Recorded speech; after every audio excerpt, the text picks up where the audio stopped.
Assalamualaikum warahmatullahi wabarakatuh. Halo teman-teman, pada kesempatan kali ini kita akan membahas tentang peran lembaga keuangan non-bank dalam perekonomian. Apa aja sih yang akan kita pelajari pada video kali ini? Jadi, pada kesempatan kali ini kita akan membahas materi tentang yang pertama, pengertian lembaga keuangan non-bank, kedua, perbedaan antara bank dan lembaga keuangan non-bank, yang ketiga, peran lembaga keuangan non-bank dalam perekonomian, keempat, faktor-faktor yang mendorong peningkatan peran bank dan lembaga keuangan non-bank dalam mewujudkan distribusi keadilan bagi masyarakat, kelima, fungsi lembaga keuangan non-bank, keenam, contoh lembaga keuangan non-bank, ketujuh, jenis-jenis lembaga keuangan non-bank. Jadi yuk kita simak penjelasannya bersama-sama. Yang pertama, yaitu pengertian lembaga keuangan non-bank. Lembaga keuangan non-bank adalah lembaga yang bertugas melakukan kegiatan usaha di bidang keuangan seperti bank, tetapi tidak memberikan layanan perbankan seperti tabungan atau giro. Artinya, lembaga ini tidak menerima simpanan masyarakat dalam bentuk tabungan atau giro seperti bank. Walaupun begitu, lembaga keuangan non-bank tetap berperan penting karena menyediakan berbagai layanan lain, misalnya asuransi, pinjaman, investasi, maupun pembiayaan. Tujuan dari lembaga keuangan non-bank sendiri yaitu untuk mendorong perkembangan pasar modal dan membantu permodalan perusahaan ekonomi yang lemah. Pegadaian adalah salah satu contoh lembaga keuangan non-bank yang memiliki berbagai program dan produk untuk nasabah. Selanjutnya, terdapat beberapa fungsi lembaga keuangan non-bank, yaitu yang pertama, ada memberikan pinjaman atau kredit kepada masyarakat yang berpenghasilan rendah untuk membangun usaha. Lalu, menghimpun dana masyarakat. Dengan adanya penghimpunan dana ini, lembaga keuangan non-bank dapat memberikan bantuan kepada masyarakat. Selanjutnya, sebagai perantara bagi perusahaan-perusahaan untuk mendapatkan tenaga ahli di bidang keuangan. Selanjutnya, memperlancar distribusi barang dan jasa.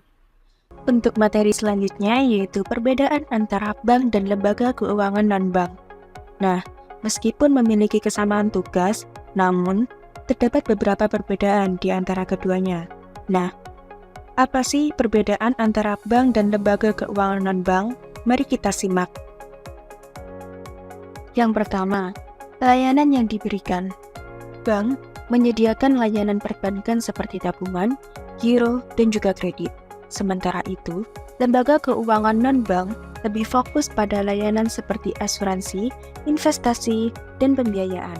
Selanjutnya, yang kedua yaitu regulasi dan pengawasan. Bank diatur dan diawasi oleh otoritas perbankan seperti Bank Indonesia. Sementara lembaga keuangan non-bank diawasi oleh lembaga pengatur yang berbeda, tergantung pada jenis layanan yang mereka tawarkan. Misalnya, OJK untuk asuransi dan pasar modal. Bentuk selanjutnya, yang ketiga yaitu fungsi pengelolaan dana. Bank berfungsi sebagai tempat penyimpanan uang dan menyediakan layanan transaksi sehari-hari.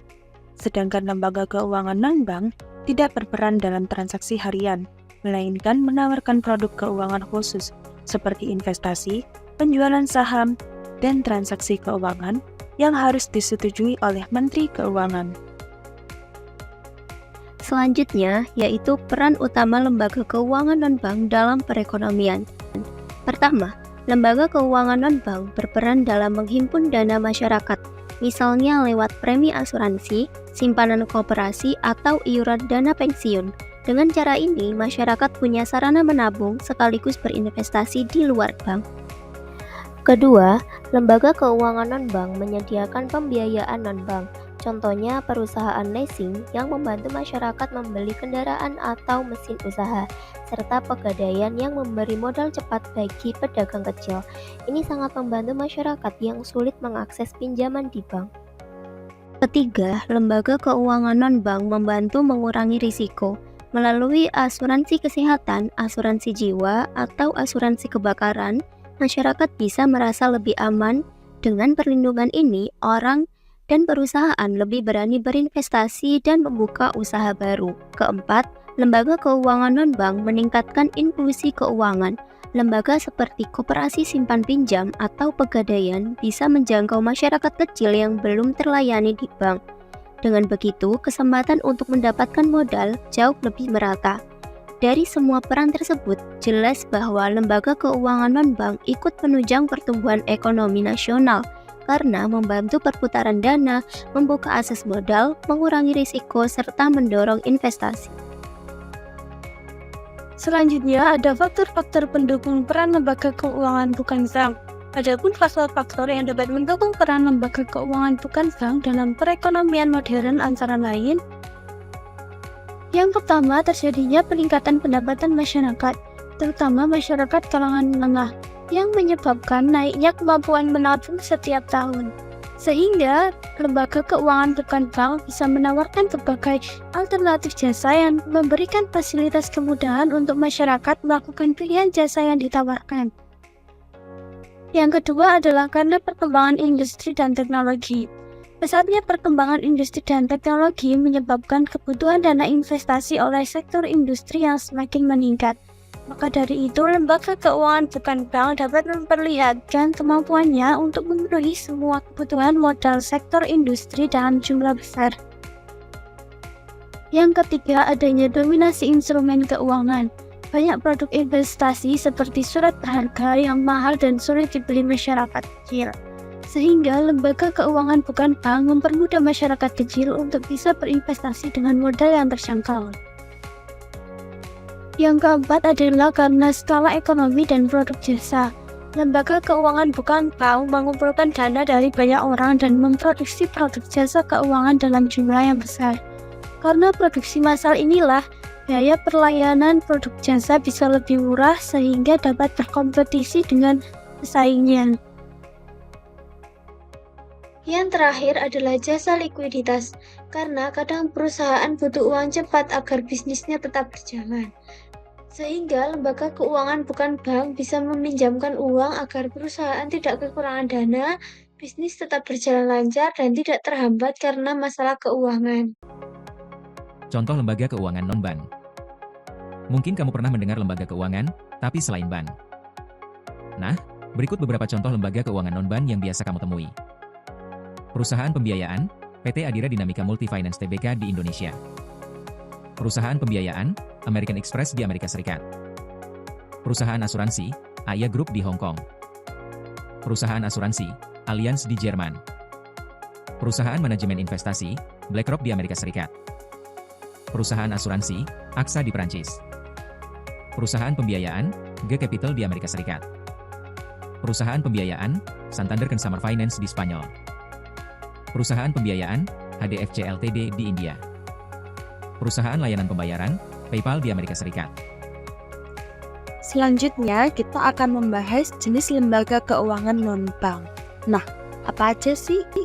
Yang pertama ada koperasi simpan pinjam, lalu asuransi, dana pensiun, pegadaian, pasar modal, perusahaan modal ventura, dan yang terakhir, perusahaan pembiayaan atau leasing.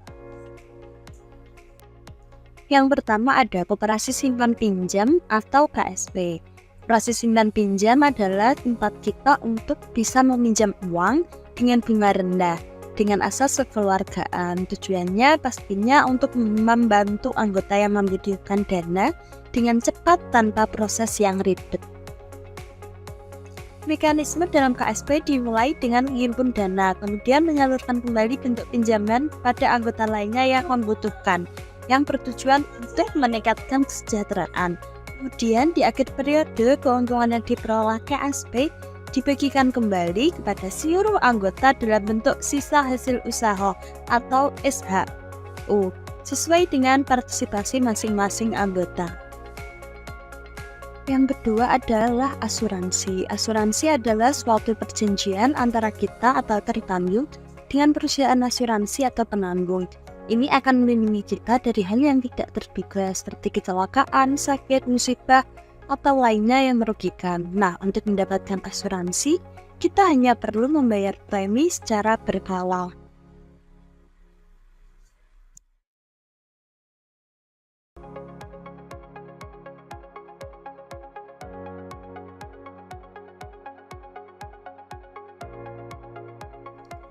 Next ada dana pensiun. Jadi dana pensiun adalah LKPN yang menghimpun dan mengelola dana dari peserta untuk memberikan manfaat pensiun di masa depan.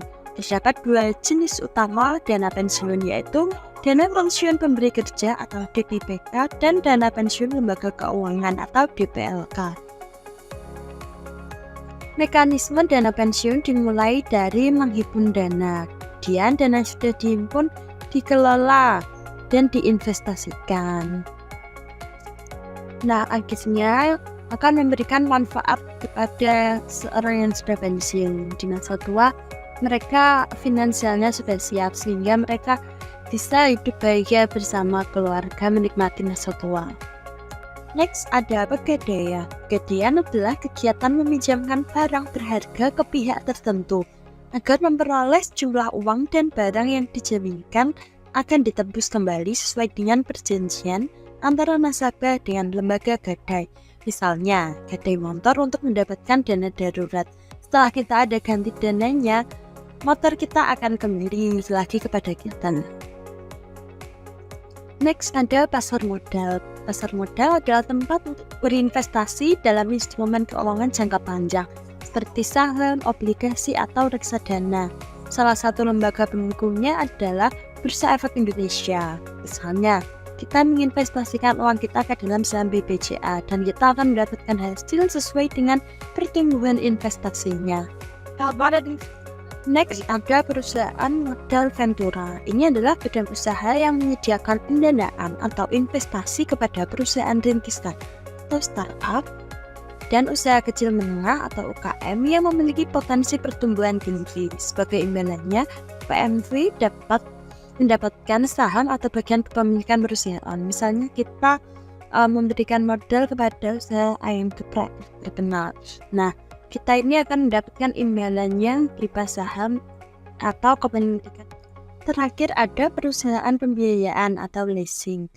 Ini adalah SKBN yang menyalurkan pembiayaan melalui penyediaan barang modal seperti kendaraan atau mesin untuk digunakan oleh pihak lain yaitu nasabah dalam jangka waktu tertentu dengan cara pembayaran sewa berkala. Contoh perusahaan leasing ternama di Indonesia yaitu PT Adira Dinamika Multifinance Tbk, PT Astra Credit Companies, PT Oto Multi Arta, dan juga PT Federal International Finance. Next, kita akan membahas kelebihan dan kekurangan produk lembaga keuangan non-bank. Kelebihannya, syarat-syarat untuk memperoleh pinjaman lebih ringan, kemudian proses pencairan dana lebih cepat dan mudah. Lalu pengajuannya dapat dilakukan nasabah secara online melalui aplikasi atau website. Lembaga keuangan non-bank biasanya dapat memberikan kredit tanpa agunan atau KTA, dan sebagian besar industri keuangan non-bank tidak memeriksa terlebih dahulu riwayat pinjaman nasabahnya. Kekurangan, tenornya singkat, keamanan tidak sekuat bank, rendahnya deposito dan tanpa adanya agunan membuat suku bunga cukup tinggi. Batas pinjaman biasanya lebih kecil dari bank. Terdapat biaya tambahan.